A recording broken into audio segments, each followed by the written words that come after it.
Assalamualaikum sobat semuanya. Kali ini saya akan membahas secara lebih detail tentang fungsi dari timer pada kulkas dua pintu, baik timer dengan tipe 1.3 maupun 1.4. Timer ini merupakan komponen yang sangat vital ya di dalam kulkas dua pintu, karena fungsi utamanya adalah sebagai switch pengatur mode, perpindahan mode dari mode freezer atau pendingin ke mode defrost atau pencair bunga es, dan sebaliknya. Jadi kalau timer ini rusak, maka kulkas tidak bisa pindah antar dua mode tersebut. Jadi ada dua kemungkinan.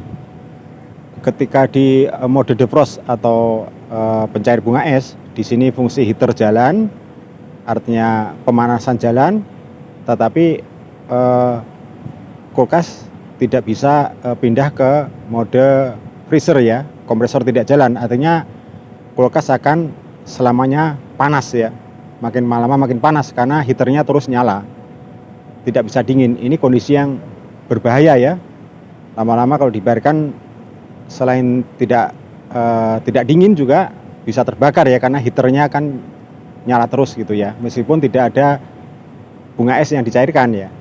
Itu kemungkinan pertama. Kemudian keduanya yaitu ketika di mode freezer dia tidak bisa pindah ke mode defrost. Nah, dalam hal ini kulkas akan dingin abadi ya, dingin seterusnya, bahkan tercipta bunga es. Nah, bunga es ini lama-lama akan menutup saluran udara ke ruang bawah, sehingga hanya dingin di atas saja, freezernya dingin dengan es membeku, tapi ruangan bawah tidak dingin. Ini juga tidak kalah bahayanya ya, karena akibat gagal pindah ke mode defrost, maka kompresor akan muter terus ya, berjalan terus, mendinginkan terus, lama-lama kompresor akan panas ya, overheating, sehingga bisa rusak dan putus juga kompresor ya gitu. Jadi keduanya berisiko ya, baik tidak bisa dingin maupun tidak bisa mencairkan bunga es. Itu kira-kira fungsi utama dari timer ini ya. Jadi mengubah secara periodik dari mode freezer ke mode defrost dan sebaliknya. Nah, untuk bisa memahami timer ini harus tahu perbedaan secara detailnya ya. Jadi secara umum ada dua jenis timer, yaitu timer jenis 1.3 dan 1.4. Ini mempunyai perbedaan mendasar ya. Saya akan kupas secara detail dari tiga perbedaan utamanya. Yang pertama, berbeda cara kerjanya. Kemudian yang kedua adalah berbeda struktur komponen dalamnya ya. Sambungan dalamnya itu ada perbedaan, nanti akan saya ulas secara detail. Yang terakhir adalah perbedaan konstruksi sambungan luarnya. Nah, dengan perbedaan itu nanti mudah-mudahan kita, kalau kita paham, kita sebenarnya bisa ya mengganti timernya 1.4 dengan 1.3 ya, tinggal mengubah jalurnya saja gitu. Makanya perlu kita pahami perbedaannya. Nah, pertama saya akan ulas perbedaan cara kerjanya ya. Cara kerjanya adalah secara umum kalau timer 1.3 ini motornya bekerja terus-menerus ya, bekerja secara kontinu dan secara periodik, pindah dari mode defrost ke mode freezer dan sebaliknya ya. Biasanya periodiknya antara 6 sampai 8 jam. Jadi ini ketika dihubungkan dengan listrik, otomatis motor akan muter terus ya. Motor akan muter seperti dalam diagram ini ya. Nah, di sini kan sambungan kaki-kaki timer ketegangan itu langsung terkena sambungan arus listrik ya, dimana pada kaki 3 itu terhubung dengan termostat dan kemudian ke listrik, dan pada kaki satunya juga tersambung ke listrik yang diseri dengan heater dan fuse. Nah, di sini konsekuensinya motor akan bergerak terus menerus. Ketika mode dingin dia akan bergerak muter terus, kemudian sampai periode tertentu ya, biasanya 6 sampai 8 jam tadi. Ketika pendinginan sudah maksimal, sudah tercipta pembekuan, bunga es sudah ada, dia akan pindah. Switch-nya akan pindah tek ya. Switch ini dari kaki 4 akan pindah ke kaki 2 ya, panah merah itu ke mode defrost. Nah, di sini tegangan tidak lagi mengalir ke kompresor, otomatis kompresor akan mati. Tegangan menghidupkan bimetal ya, bimetal ke heater, heater akan jadi panas. Nah, disinilah fungsi defrost atau pencair bunga es dimulai. Nah, setelah maksimal pencairannya, artinya sudah tidak ada bunga es dan kulkas sudah agak panas, dia akan pindah lagi siklusnya ke mode freezer lagi. Demikian ya seterusnya. Itu cara kerja kulkas dengan timer tipe 13. Nah, bedanya kemudian yang 14 saya jelaskan. 14 ini agak beda ya, kebalikannya ya. Timer 14 ini tidak berputar terus-menerus ya di motornya. Dia hanya berputar ketika dalam mode defrost atau pencairan bunga es ya. Ketika mode freezer dia standby. Nah, di sini perbedaannya, kakinya yang kaki nomor 1 perbedaannya ya. Kalau 13 tadi itu kan disambung paralel dengan bimetal. Jadi otomatis hanya melewati heater dan fuse dan sambung ke tegangan listrik. Jadi otomatis langsung bisa menyala ya, muter. Nah, tapi kalau 14 ini dia disambung seri dengan bimetal. Kita tahu di pembahasan sebelumnya, bimetal ini adalah PTC ya, positif temperatur koefisien. Jadi dia hanya bekerja ketika temperaturnya sangat rendah, dengan suhu beku di bawah 0. Ketika belum mencapai suhu beku, bimetal ini tidak berfungsi alias sebagai isolator ya. Jadi dia menghambat tegangan listrik atau arus listrik. Jadi selama belum membeku, motor dari timer ini tidak bekerja alias standby karena tidak ada arus listrik yang masuk ya. Jadi di mode freezer ini arus listrik langsung masuk ke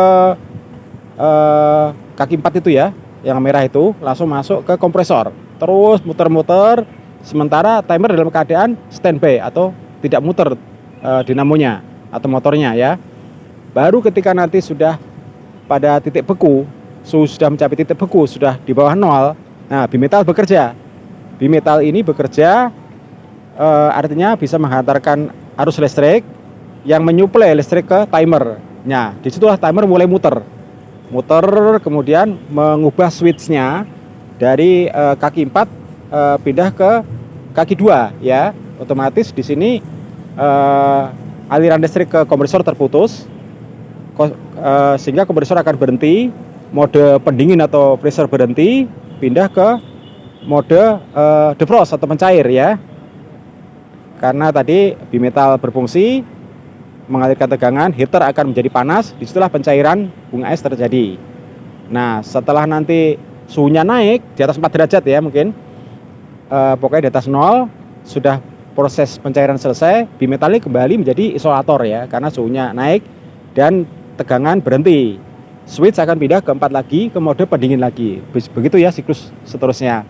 Jadi intinya adalah timer di 14 ini tidak bekerja terus-menerus, tetapi bekerjanya hanya pada saat mode defrost atau mode pencairan. Ketika mode freezer, di mode pendinginan, ini posisinya standby. Ini perbedaan mendasar cara kerjanya. Nah, kalau timer 13 dia kan bekerja terus-menerus, muter terus-menerus karena akan selalu tersambung ketegangan ya di kaki-kaki motornya itu. Dalam ini kaki yang nomor 1 dan nomor 3. Itu yang pertama, perbedaan cara kerjanya. Kemudian perbedaan struktur dalamnya ya. Struktur dalamnya atau sambungan dalamnya. Ini yang kedua ya. Akan saya bahas seperti tapak diagram ini, bahwa kalau sesuai namanya ya, 13 itu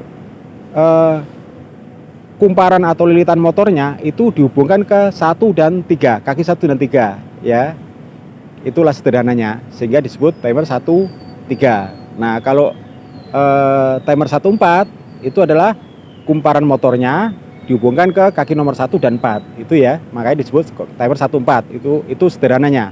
Itu perbedaan utama di sambungan dalamnya. Nah, pengertian ini berguna ketika nanti kita melakukan pengetesan ya.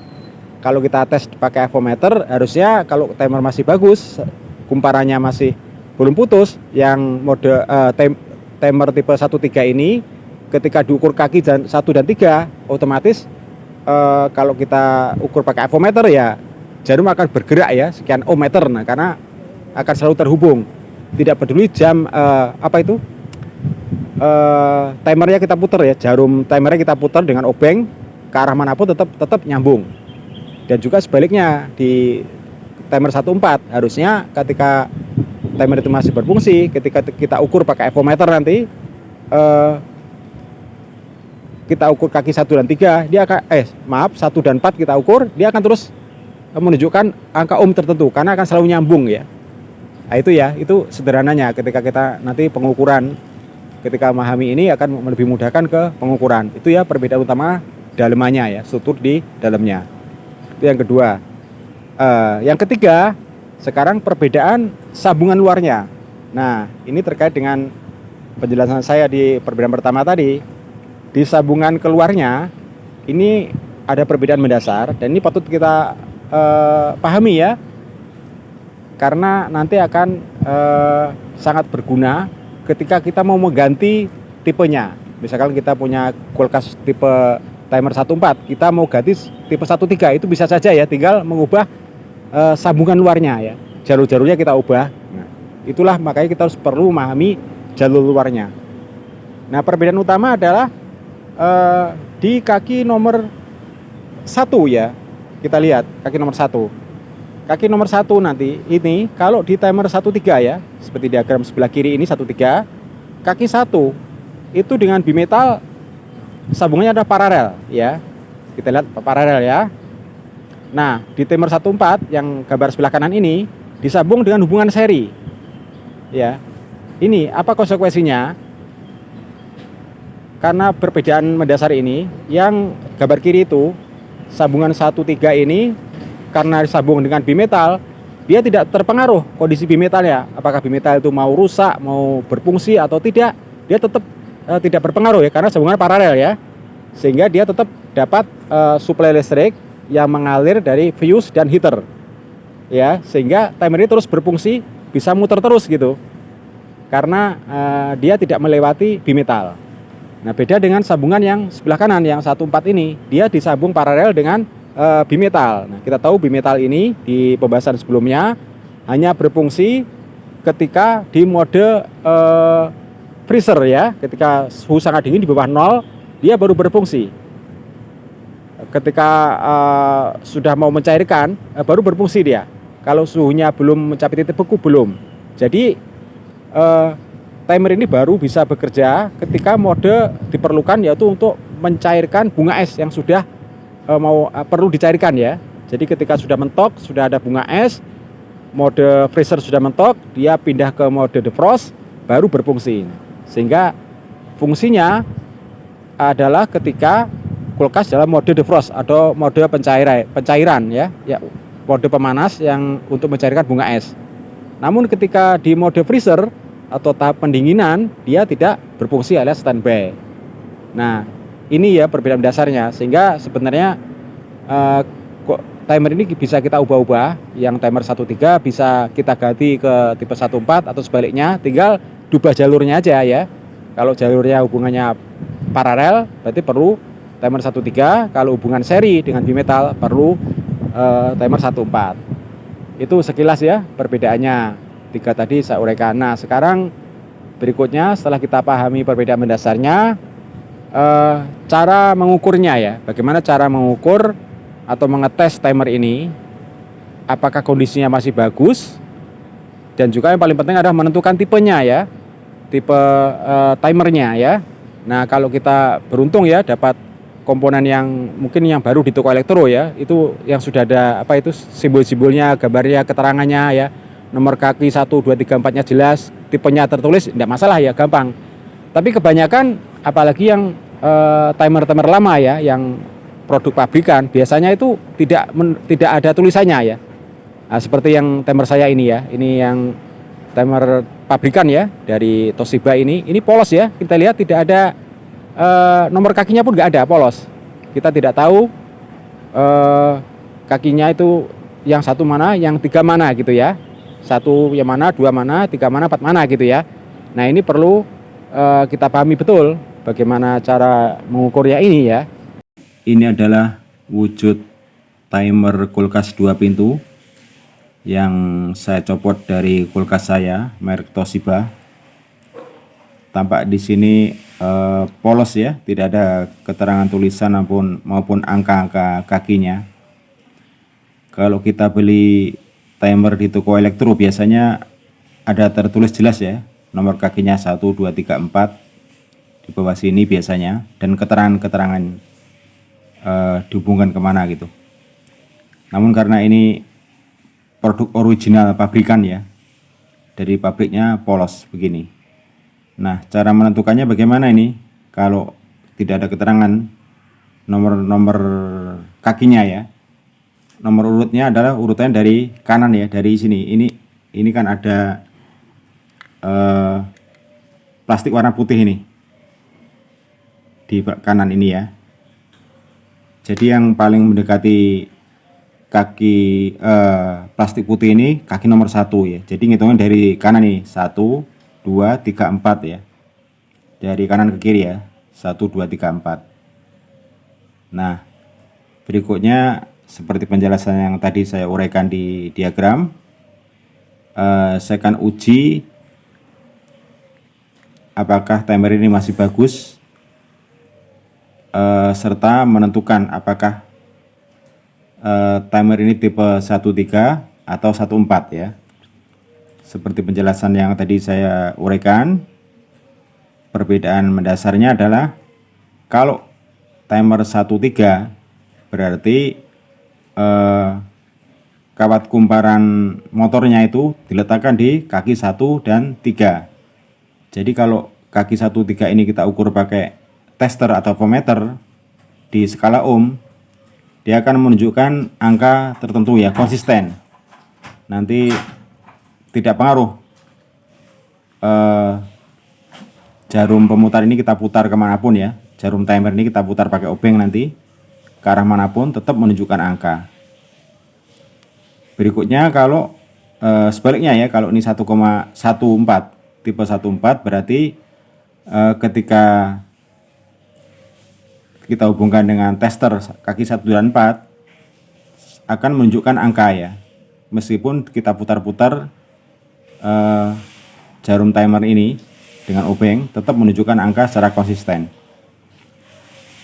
Namun kalau ketika kita menunjukkan angka kemudian kita putar kemudian angka itu pernah hilang ya, berarti itu bukan tipe tersebut ya. Misalkan nanti kita cek kaki 1 dan 3 keluar angkanya, kemudian kita putar jarumnya ini, kemudian ternyata sempat hilang angkanya ya, ada kondisi tertentu ketika kita putar tek itu angkanya hilang ya, berarti bukan tipe 13. Atau sebaliknya ya, ketika kita hubungkan di 14 keluar angka, kemudian kita putar jarumnya sempat hilang angkanya, nah berarti bukan tipe 14. Sekarang saya tes dulu ya dengan avometer. Pertama avometernya kita set di skala ohm ya. Kita akan ukur hambatannya. Ini kalau avometer digital ini ya, seperti yang saya uraikan di video sebelumnya. Cara membacanya nanti angkanya di kanan ya, bukan angka kiri. Kalau angka kiri angka default. Ini yang muncul angka 1 ini bukan angka ukuran ya. Ini bukan angka ukuran tapi angka default ketika tidak ada beban pengukuran. Nanti akan muncul di kanan kalau muncul angka. Ini sementara nggak ada angkanya karena memang nggak ada beban. Sudah skala ohm. Pertama saya akan cek ukur kaki nomor 1 dan 3 ya. Ini kaki 1 dan 3 ya.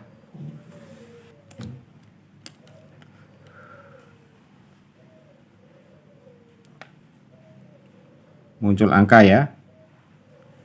Nah, itu muncul angka. Nah, Kemudian kita coba kita putar jarumnya. Jarum timer kita putar sampai bunyi tik tik tik berapa kali ya. Nah, hilang itu ya angkanya. Jadi angkanya hilang.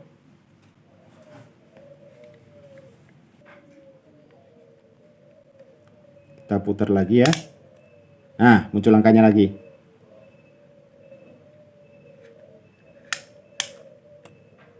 Putar lagi, hilang lagi.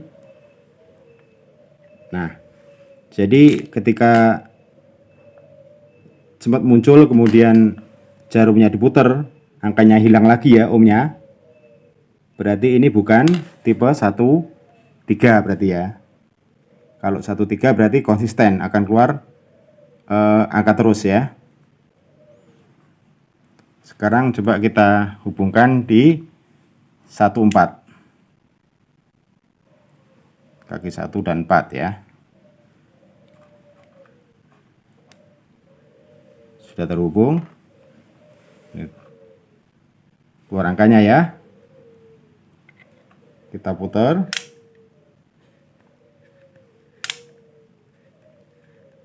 Sekitar 3 atau 4 putar. Bunyi krek-krek 3 atau 4 kali ya. Konsisten ya, angkanya tidak berubah. Tetap muncul angka, tidak pernah hilang. Jadi jelas ya bahwa timer ini adalah tipenya tipe 1,4 ya. 1,4 yang ditandai dengan pengukuran tadi. Ketika kaki 1 dan 3 diukur sempat keluar angka, kemudian ketika jarumnya diputar, angka itu sempat hilang.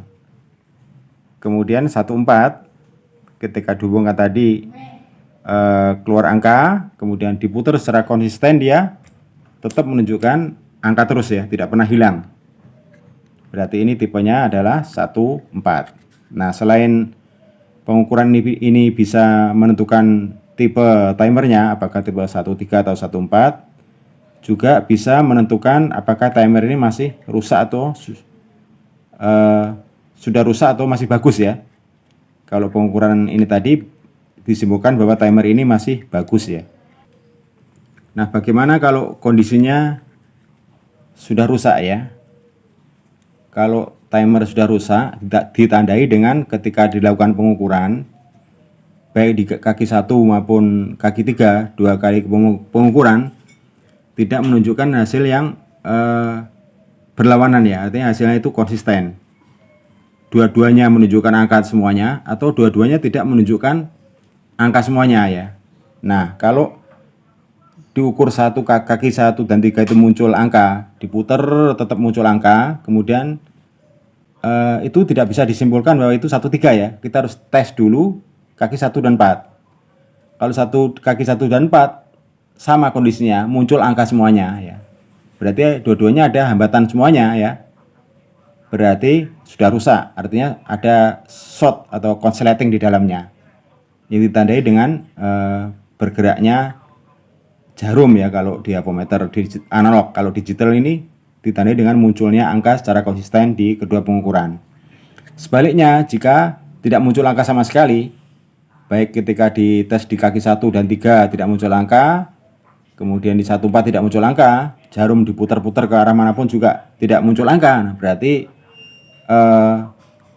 kumparan dinamonya ini, kumparan motornya ini sudah putus, artinya juga rusak. Jadi rusaknya ada dua kemungkinan, ada kalanya short atau konslet, ini mungkin roda-rodanya sudah aus ya, atau tidak nyangkut gitu, bisa jadi ya, atau kumparan motornya sudah putus. Demikian sobat semuanya, sekilas tentang cara pengukuran timer ini, menentukan apakah timer ini tipe 1,3 atau 1,4, sekaligus untuk menentukan apakah timer ini masih bagus atau sudah rusak. Semoga bermanfaat. Wassalamualaikum warahmatullahi wabarakatuh.